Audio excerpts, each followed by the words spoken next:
Welcome to the STARS program, seniors taking active roles in society.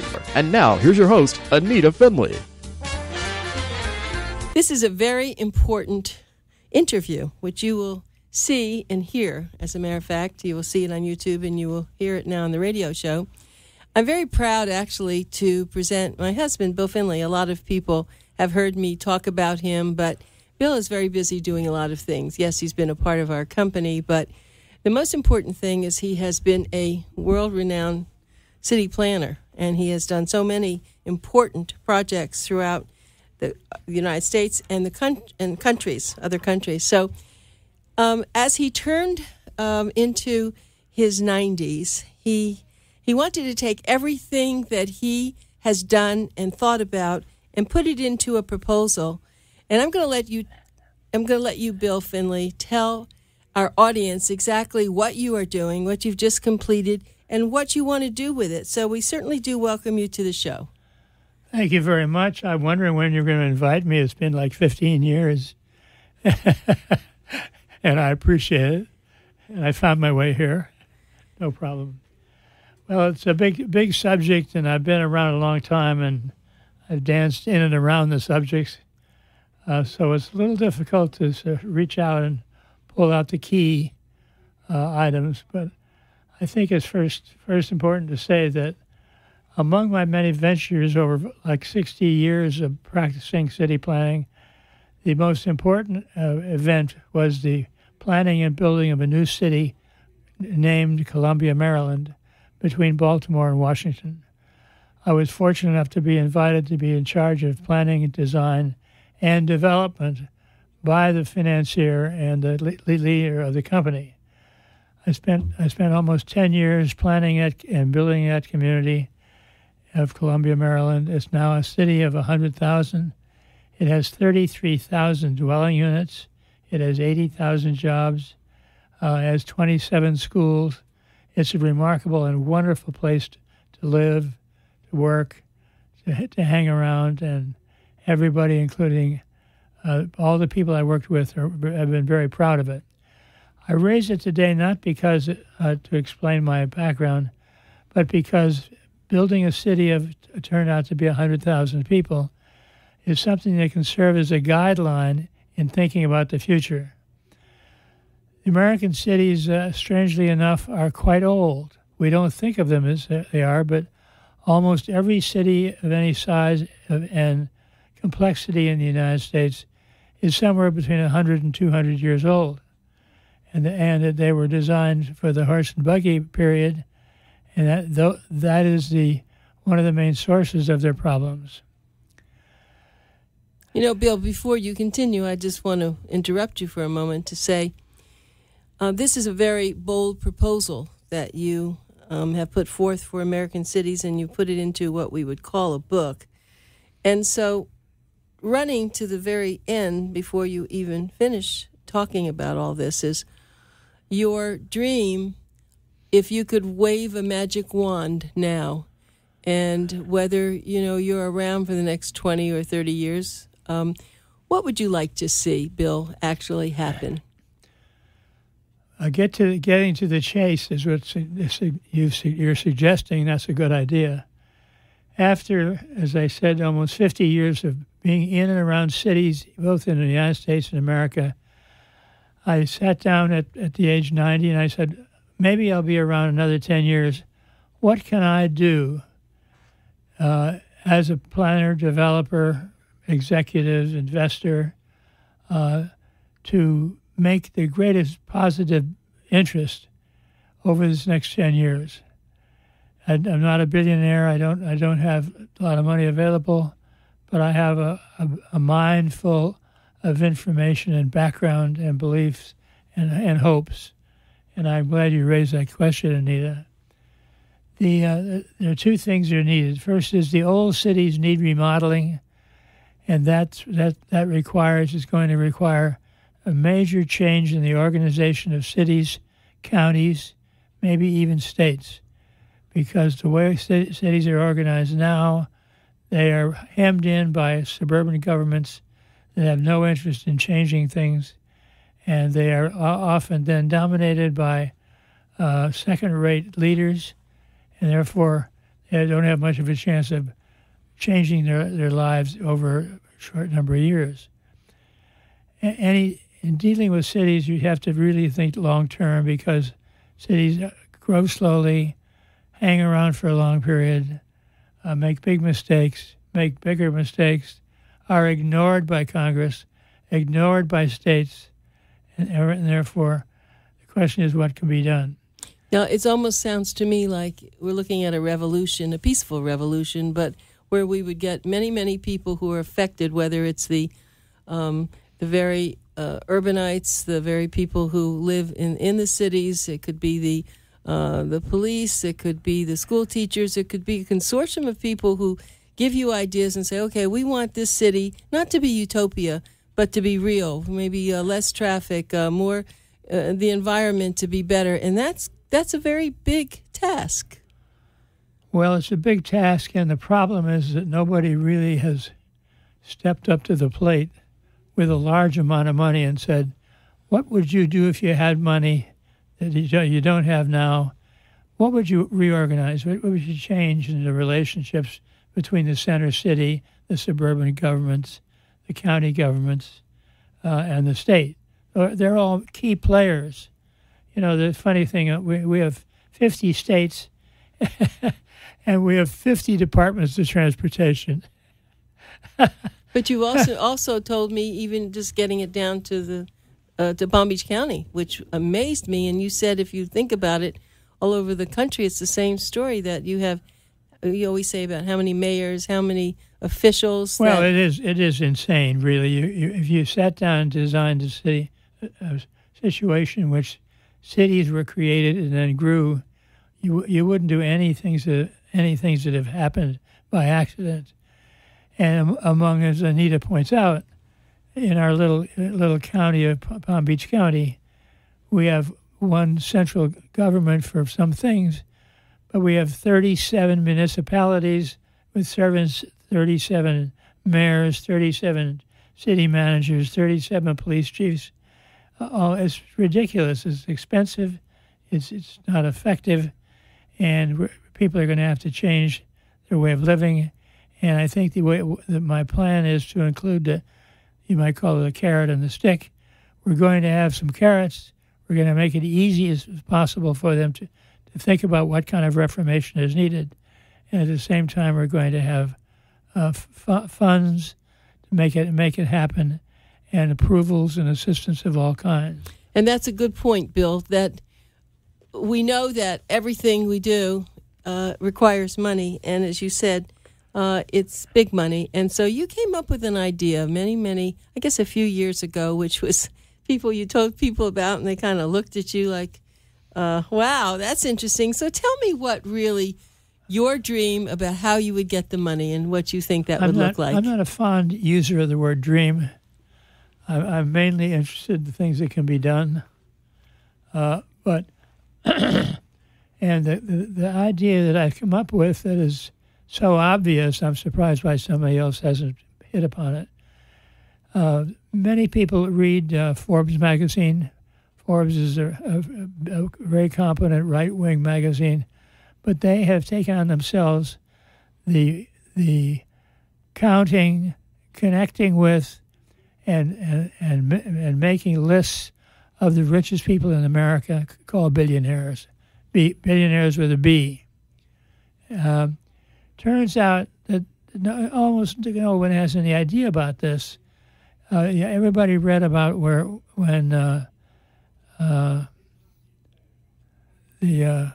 Bill Gates and Warren Buffett joined forces to put major portions of their huge fortunes into funds to do good things in both America and the world. I think you said it was called the Giving Pledge. They created another nonprofit corporation, which is something that they want to attract members and at the same time bring assistance to members. One of the numbers that came out recently in Forbes, which was staggering, is there are now 1,800 billionaires in the United States. With a B.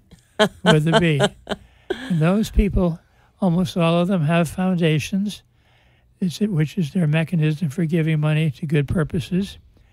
And, of course, everybody knows that once they pledge these funds, they have several hundred people who have pledged their fortunes, both in the United States and abroad.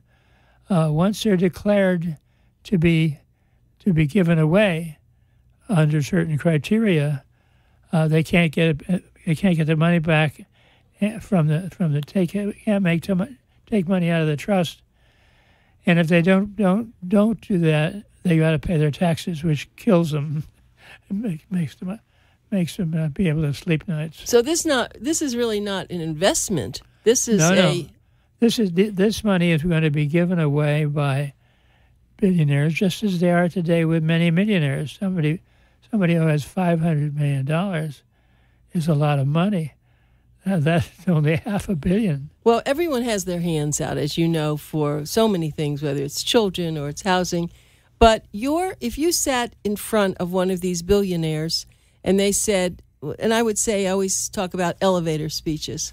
What would an elevator speech look like if you were lucky enough to sit in front of Gates or one of the other billionaires who really want to do good? What would you tell them that your goal is? Well, over the last 2 years, with a partner from Maryland, I've worked on a plan which we've called a bold proposal for American cities.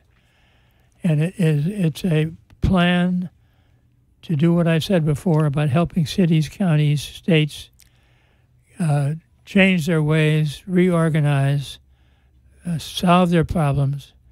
And the other thing is to do what was where I started, and that is the building of new cities of about 500,000 each out away from existing metropolitan areas so we can cut down on traffic and commuting, which are huge.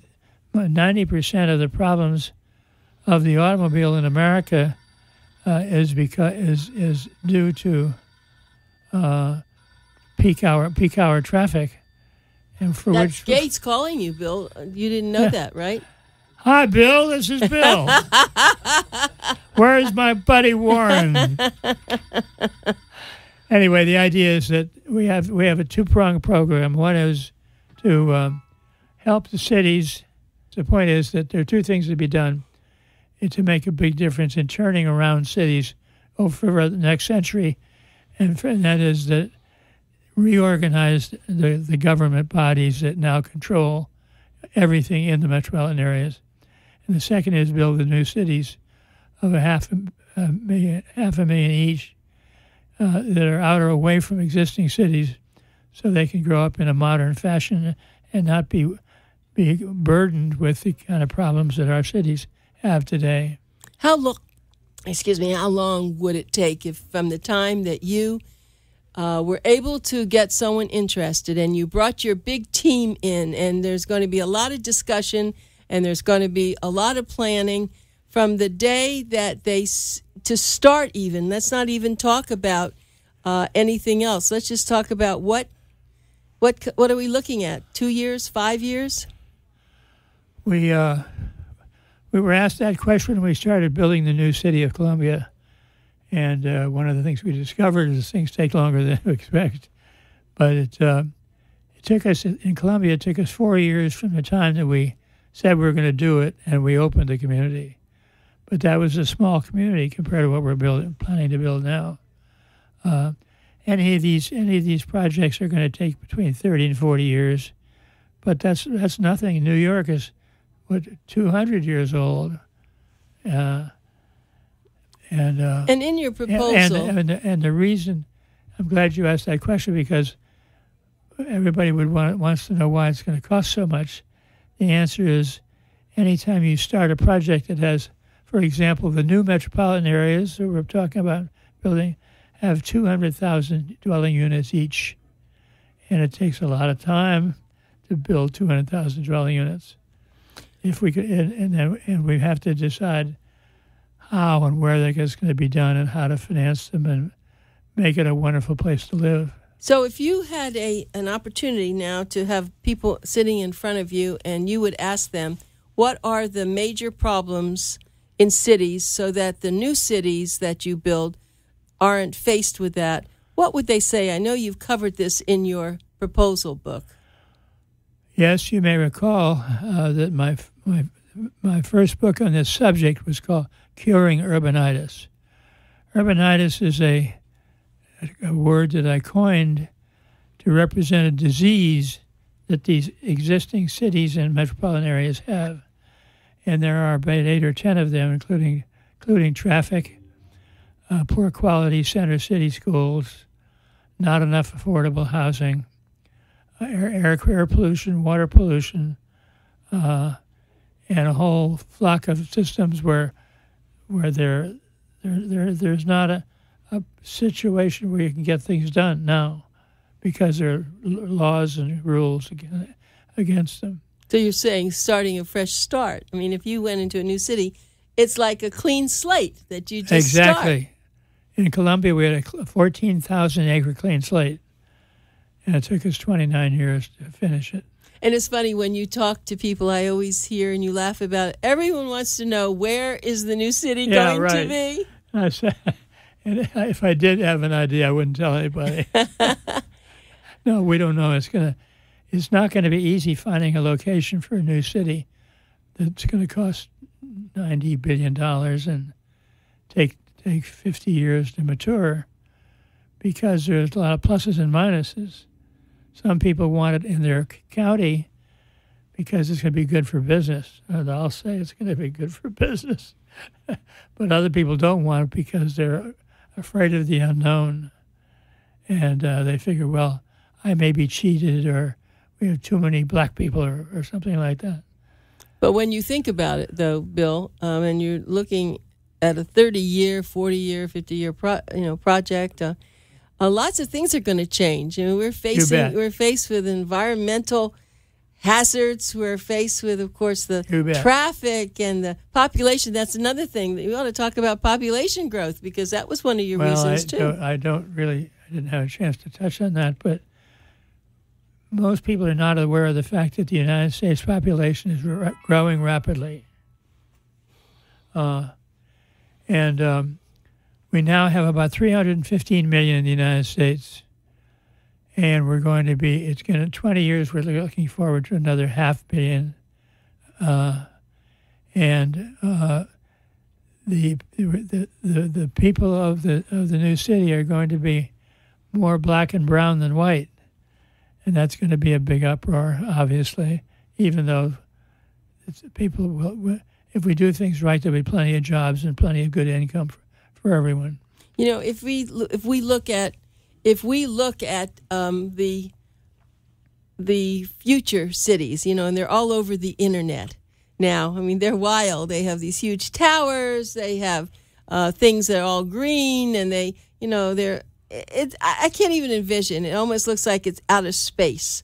So, is your city that you now are thinking of, does it look like outer space, or is it just? No. What does it look like? Can you describe it? One of the new cities that are being built are mainly in the Far East, Near East, and are mainly high-rise, and are occupied by people who came off the farm,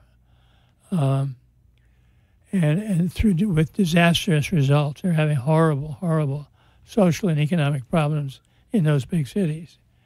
But we have to build a city that meets the demands of the individuals and of the families. And we may not even have any high-rise buildings at all. I can't say. We might not. That's the least of our worries. We probably have to, I think we had to decide we're going to have to build, I think it's 150 schools in these new cities. They probably won't look like the schools that we're talking about now. Well, they'll look like a box of some sort with kids in them. Well, maybe not even necessarily, because we now see where people are taking kids outside, and they're using all sorts of ways to teach, not even in enclosures. So, well, we went through that in Columbia. We had a wonderful reorganization of the educational system, and it's been a prize-winning system for 50 years. one of the things I wanted to say in response to what she said, Columbia is a 60s city, and we're talking about cities are going to be in 2020, and we probably won't start until 2020, and then you add another 10 years before it's really ready to roll, because it's a complicated thing. There are all kinds of rules and regulations that have changed and are changing daily. Really, you have to keep up with. The city of tomorrow won't look like the city of today, but it won't look like China. And it won't look like outer space, like going to the moon, huh? Not really. I know you have a... Just because it's round doesn't mean it flies. The other thing that you've been very upset with, everyone has, with traffic. We know traffic is just abominable everywhere you go, and it's worse in the big cities. And, of course, in doing some of your research, I see some very interesting pictures in the 1920s of horse and...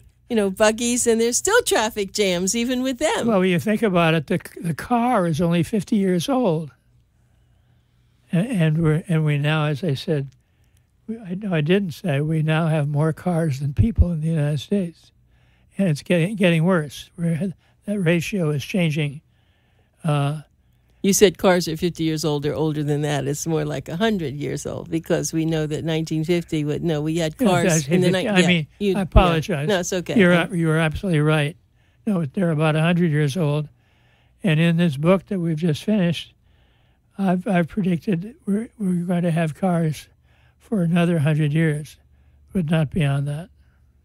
Well, and maybe they won't look like they do. In fact, I've been listening to a lot of the Google talk now, and we have cars without drivers, and we have now the Uber. Everything's changing so fast. That's the worst single idea I've ever heard of. I know you said we need that. less cars.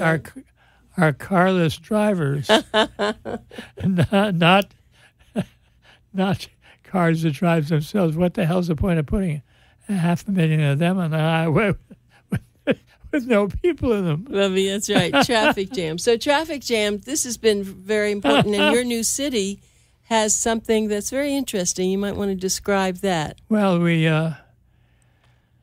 what you're really trying to do is to get people out of the cars, or not have a two-car garage with two machines that weigh 3,000 pounds, do 90 miles an hour, and are used to go down to the corner drugstore.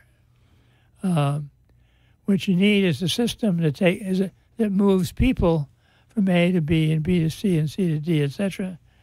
That's free, safe, affordable, is free, but it can't be done in an old city that doesn't have a gridiron pattern, because what we've designed for the new city is in effect a people mover. It's like having part of your living room move in a globe. It gets you there and safely, and it's going to be.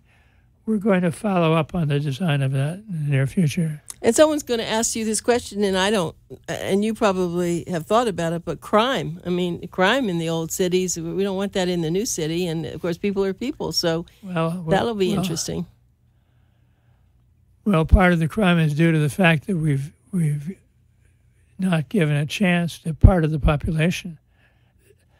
It's overcrowding. That's right. That need special help. That's why I was so delighted to know that the president created a thing called the My Brother's Mission. My Brother's, I don't think mission is something else like that. But my Brother's Keeper, maybe something like that, Keeper, right? In which the plight of young black men, especially, is pinpointed, addressed continuously over lifetimes. We had our dog, if you remember, we just had our dog groomed, and the woman has 2 children. And boy, she watches those children like a hawk. And I know when I was growing up, that didn't happen. I was a latchkey kid, you were a latchkey kid for many, many years. And I hope that new cities will take that into consideration, that the kids don't have to have their parents hovering over them every single second. Because that's the least of our worries. Well, children are going to be a very important part of this new city. We now have, in the last 30 years, the percentage of women working has gone from 29 to 49% of the population, of the working population. And that's I don't think that's going to change. Might even be more. We don't know as women. Right? Could be. Let's go back to the book, the proposal you've sent out now to probably going to be about 100 people. No, actually, I sent 80. Uh-huh. What we did is to pick out. We bought a list of the home addresses of the billionaires, and there were at the time there were, I've forgotten how many, several hundred, maybe over 1,000, and so we bought the list, and because we need 2.5. Our budget, by the way, to carry for this program is $2.5 billion. That has to be put up, probably in a consortium, not all one person, and therefore we didn't want to send a proposal to people who only had $1 billion. They're not going to be able to put up much of $2.5 billion unless they happen to be urbanists. But so we drew the line at $400 million. So we pick out the list. We picked 80 billionaires who have more than $4 billion and who are American. And it came down to 80. And we've mailed this book to all 80 of these billionaires, just like this. And it's pretty. Bill's holding the book to be able to show it. But we'll put this on YouTube. It's a beautiful thing. It's not for sale. But it's being sent to other people, like university professors and other people around the country who should be aware of it at least. Okay, Bill, we've run out of time. This was a very good first time for you to kind of share what you have, a bold proposal for American cities. We thank you very much, and I'm sure that we will all be hearing more about this. Thanks for coming on. Thank you.